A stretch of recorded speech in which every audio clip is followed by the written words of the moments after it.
Hey guys, I know I haven't made a video in like forever, and it's just because my school started and so I'm doing work like that, and I've been sick. If you can't tell, my voice is a little not all there, but anyway, I've just been really busy, and I'm planning on making more videos on this channel and my main channel.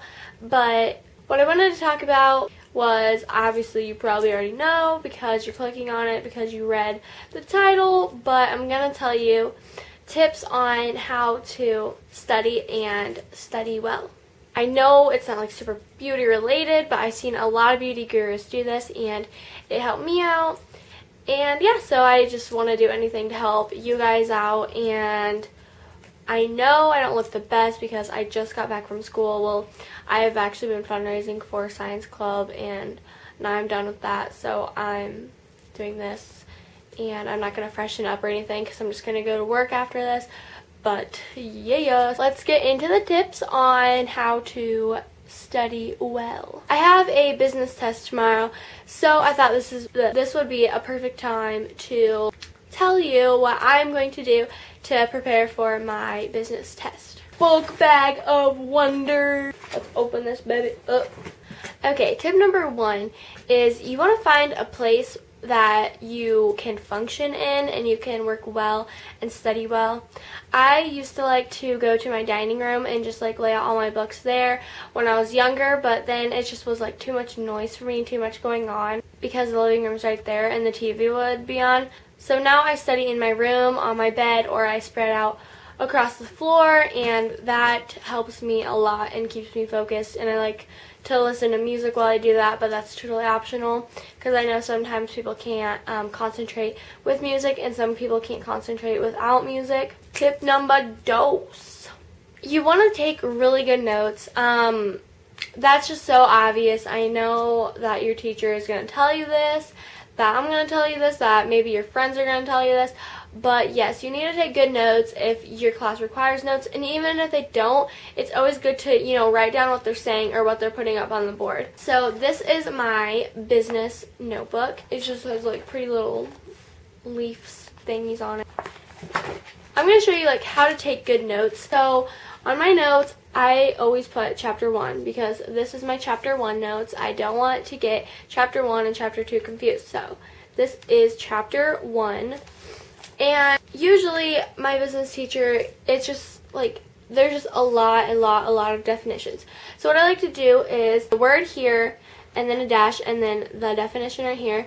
And then I like to highlight the definition so I know that that is a definition. An and then just write down whatever the teacher is talking about or writing on the board about. Or if they say, make sure to write this down, you do want to write it down. Like, even if you don't really take notes, you want to get this down.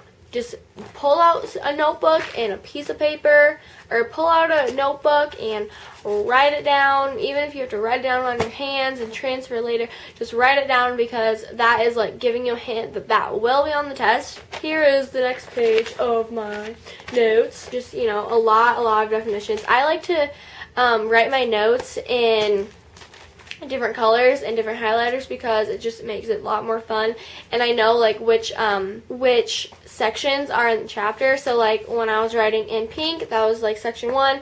This is section 2 when I'm writing in green, and then when I'm writing in orange, that is obviously section 3, and that was the end of the section. And also, if they name off a list or something like describe decision-making process, that is a list. You want to write that down because most likely that will be on the test. They will ask you what is the decision-making process. So you want to write down the lists. And then if you think that something is extra important, even if they don't tell you that it's important, or even if they do, but you think that it's going to help you study well and you think it's important, underline that shiz. And what I did today, because my business teacher so kindly made a review for us and told us exactly what's going to be on the test, I did this little guide right here, and it says the pink marker equals study for test. So the really pinky, like I put circles for this definition because he says we will need to know this definition. And I did that for all of the ones that I will need to know on the test. The pink is what I'm going to need to know on the test. And I think that that's really good. You can either highlight the things that he says, that the teacher says are going to be on the test, is also another good way, but I already highlighted things, so I didn't want to over-highlight them. So what I do is I either underline them or I put the little circles, and that will definitely help me remember that that will be on the test. I know a lot of people use flashcards, and I don't think I'm going to use flashcards for this specific test because he already told me what's going to be on the test, and it's already all in my notes, so why do I need flashcards? I just feel like that's almost like a waste of a paper or something like that. And I do think that flashcards are a good source of studying, but in some cases you really don't need them if everything is in your notes.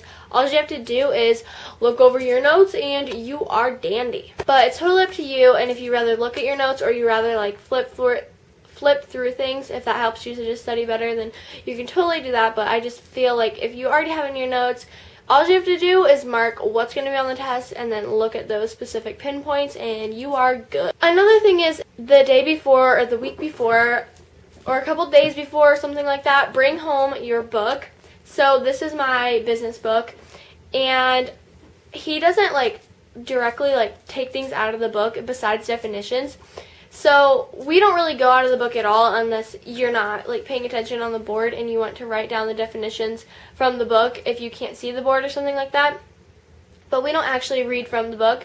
So what I'm going to do tonight is I'm going to read the chapter 1 of the book, and I mean, it probably will cover everything that's already in my notes, but it'll just be another refresher, and when the test comes tomorrow, I will know everything, and I'll be awesomely dandy. And yeah, so if you can, bring home your book before or a week before your test, because I know I should have like been looking through my book a little bit before, but I figured, you know, I took really good notes this chapter, so I think I'm going to be good, and I'll just take home my book the day before. And so this is what I'm doing. I just have my book here, and I'm going to study on this tonight after work. What I like to do, I already told you this, is I like to write my notes in colorful things, because I just find it like so cool to just look at it and be like, ooh, blue, pink, orange, green, like, I don't know, I just love like seeing that, and it makes me concentrate a lot more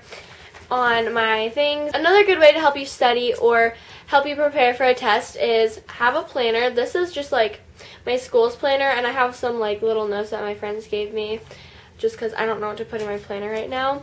And you flip to whatever date it is, and so today, the 28th of Tuesday, I put on my thing, study for business test, the day before. And if you know the test is going to be like before, then put it like every single day before the test, because obviously you want to study. And then the day of the test, which is tomorrow, the 29th, I don't know when this video is going to go up, but it's the Wednesday the 29th, I put business test. So every time I look at my planner, I'll be like, oh my, I have a business test, I need to study for that, and then you will be grand-a-doodle. I'm like using really weird metaphors. He likes to study. Studying is good. Okay, I'm just like rambling on, and I think you get the point of just take really good notes, focus, find a place where you can focus at, and I think that if you just do that and you study really hard with some of my tips, I think you'll do better than, you know, not studying at all, because this is another thing. You really want to study, like, you want to get good grades, because it's gonna help you in life, and you're just gonna want to pass through all of your classes and all of your schoolwork. Especially being in high school, you don't want to fail a class, because that's gonna really hurt you, and that's gonna really take away from your credits. So don't fail any classes. Stay on with your homework and stay on with studying. And another tip is don't cram. Like, oh my gosh, I know everyone is gonna tell you this. I don't know, just a lot of your teachers are gonna tell you this, and I'm just like over here. I do it too. I am going to be honest. I do it too. But what you don't want to do this. You just don't cram. Like, don't expect to, you know everything the period before. Like, don't start studying your notes. Be like, oh my gosh, I have my business test tonight. test next period. I need to like study on my notes because chances are you're not going to have that studied. When it comes down to writing the test, you're going to be like, I don't know because I didn't constantly study. So what you want to do is you want to constantly study, constantly look over your notes, and if you can, read through your book. So don't cram and you'll be great and you'll study good, and I hope that you guys use some of my tips, and if some of these helped you, and you got an A on your test, tell me down below, and I'll see you guys later. Bye.